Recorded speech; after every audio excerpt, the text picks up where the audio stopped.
Gaidelis ir vištelė. Kartą gyveno senelis ir senelė. Jie turėjo gaidelį ir vištelę. Vieną kartą Išėjo gaidelis riešutauti, o vištelė paskui nusekė. Gaidelis įsimigo į lazdyno krūmą ir riešutus mesa.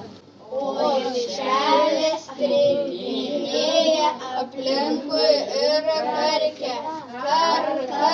Kar, man bent riešutėlį. Gaidelis metė riešutėlį ir išmušė akelę.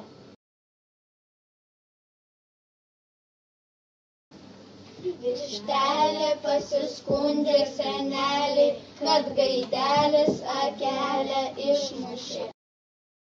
Senelis pagailo vištelės ir ėmė bartis.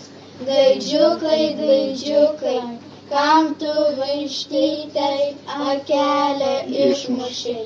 Lazdynas lūžo, aš vos pats nenumušiau. Lazdynai, kodėl tu nulūžai? Ak, o kam mane ožka pagriaužė? Ožka, kam tu lazdyną pagriaužei? O kodėl manęs piemuo neganė? Piemienį, kodėl tu ožkas neganei, nes vilko bijau. Vilke, kodėl piemienį? mano gerklė ne grąžtu gręžta, ne pahaltu kalta. Ham